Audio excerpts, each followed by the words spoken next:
ちは。こんにちは。Oggi parlerei di JK.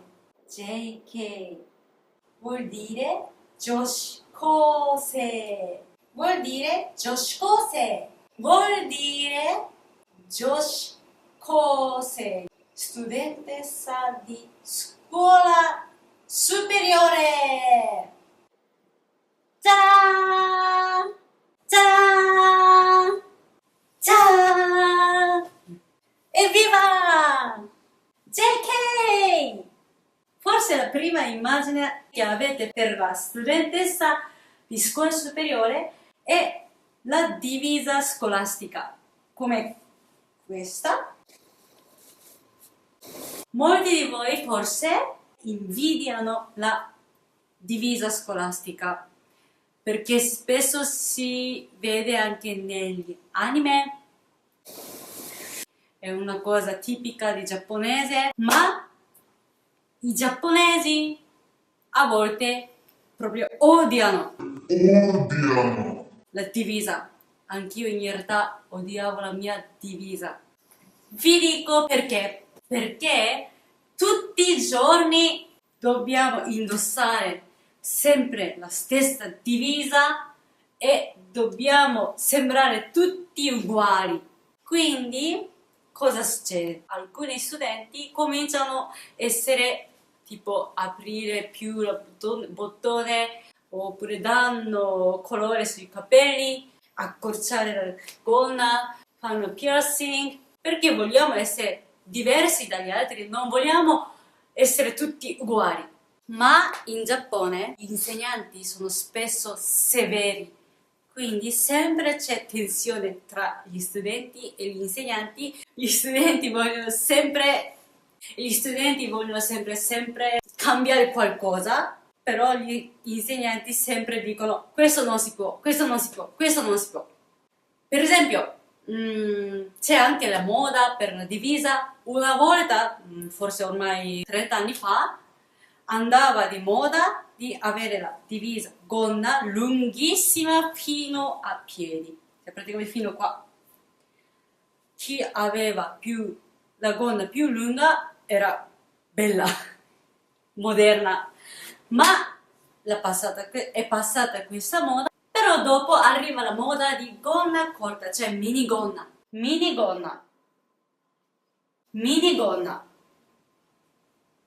Hanno cominciato tutti a indossare la gonna più corta possibile. Minigonna. Però molte scuole hanno regola che la gonna deve essere lunghezza sotto il ginocchio. Anche la mia scuola era così. La gonna abbastanza lunga, quindi le studentesse vogliono accorciare la gonna, proprio tagliano, non si può tagliare la gonna, oppure durante la scuola fanno così, 1, 2, 3, così diventa minigonna. Poi però quando gli insegnanti controllano la divisa, lunga, torna la lunghezza giusta. Per esempio alla mia scuola tanti di noi aprivano il primo bottone, però ogni lezione, all'inizio di ogni lezione, gli insegnanti dicevano ogni volta chiudete tutti il primo bottone. Non si poteva dare il colore sui capelli, quindi avevamo tutti i capelli neri. Per esempio, sembriamo tutti uguali, però qualcuno vuole avere i capelli colorati. Allora colorano solo un ciuffo sotto, così si nascondono. C'era una scuola che aveva regola: chi ha capelli lunghi sotto le spalle dovevano fare nodi così. Non si poteva fare solo un nodo, ma solo questa pettinatura. Non so perché. Si poteva fare solo in 2 codi. Oppure per i maschi, chi ha capelli più lunghi di sotto l'orecchio bisognava tagliare completo. Le regole sono troppo severe. Vi faccio vedere la mia vera divisa che ho portato qui. Ah! Cioè, questa è la divisa, sembra la divisa, ma non è la vera divisa, solo cosplay di divisa che ho comprato ad Akihabara. Ma la mia divisa era così. Hai! Questa è la vera divisa, non è finta. Questa è la divisa che portavo tutti i giorni per 3 anni. Ta-dam! Questa giacca, questo tipo di giacca si chiama blazer. Blazer. Poi sotto questa giacca la camicetta bianca, camicia estiva, maniche corte. Se è inverno allora camicetta, cioè ovviamente maniche lunghe, ci sono 2 versioni ovviamente. Poi un fiocco. Vedete come è fatto? Gira sul collo e si attacca così. Carino direi, abbastanza. Però odiavo di portare tutti i giorni questa divisa.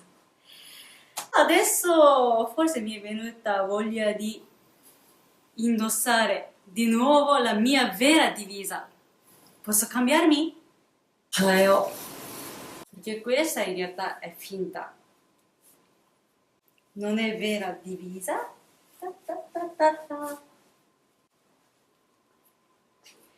C'era anche gilet dentro, però adesso non ho portato fino qui.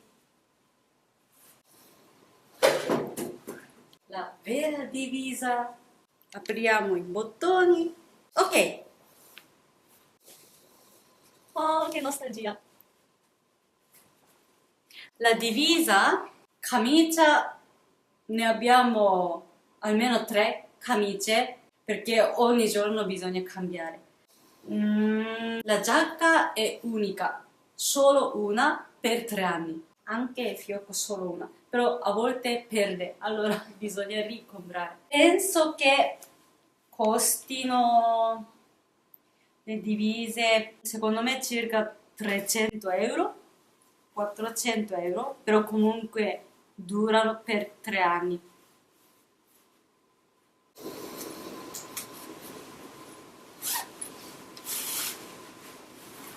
Oh, 懐かしい。come facevo io? Una candy? Poi, la mia scuola, i ragazzi avevano cravatta, necktie blu. Anche i ragazzi avevano la stessa forma di giacca. Blazer! Però c'è un altro tipo di divisa, per esempio per femminile c'è seirafuku, come Sailor Moon, che ha la forma marinaio, e invece questa è blazer, praticamente una giacca. E per maschi o blazer, oppure c'è un altro tipo che si chiama gakuran, e questo è un altro tipo di divisa per ragazzi e si chiama gakuran. Hanno i bottoni, così, tanti bottoni, cominciano i bottoni da qui praticamente. Gakuran wa non è fatto così come questa, è tutto diritto e chiuso così, e al giorno del diploma le ragazze chiedono il secondo bottone di un ragazzo, del ragazzo che gli piace, preferito. Perché il secondo bottone? Perché è il più vicino al suo cuore. Questa è la mia vera divisa! Come vi piace? In Giappone si mangia anche il pranzo tutti insieme. Nessuno torna a casa a pranzare. E nelle tasche avevo sempre pellicola, praticamente foto piccolo di adesivo, e per scambiare con le mie amiche. E poi avevo sempre specchietto e lip balm, e avevo anche agenda scolastica. Tutti gli studenti ricevono un'agenda annuale dalla scuola e mettono nella tasca qui. E ogni mattina gli insegnanti controllano se il bottone si è chiuso, se i capelli siano a posti, se la gonna sia la lunghezza giusta. Ogni mattina. Era veramente pesante, pesante. Quindi i miei ricordi della scuola, cioè vita scolastica, abbastanza c'è questa scena che mi dicevano ogni mattina: oh Eriko, devi chiudere il bottone, Eriko, la gonna è un po' corta, pesante, Eriko, capelli, hai dato il colore. Sempre questa conversazione. Poi anche il piercing, in teoria non si può. No, no, no, no, no. Proprio non si può avere neanche il buco. No, no, no, no, no. Quindi anche se non hai gli accessori, così, però se hai il buco è un problema. Grande problema. Grande problema. grande problema, Perché gli insegnanti chiamano i tuoi genitori e devono venire fino a scuola e fanno riunione. pesante, Non so perché, è perché è severa, non mi piace. Bisogna fare sempre una cosa utile per la scuola. Per esempio, anche se non vuoi, bisogna fermarti a pulire la scuola, aula, anche il bagno, corridoio, tutta la scuola. Se non sei bravo studente o sei un cattivo studente, come punizione gli insegnanti ti fanno tante volte questo dovere. Ogni scuola hanno l'inno scolastico, la canzone ufficiale di quella scuola, e tutti dobbiamo cantare ogni assemblea. Mika wa chugakko wa kodowarero. Questa è la canzone della mia scuola. Oh, oh, oh, oh, oh.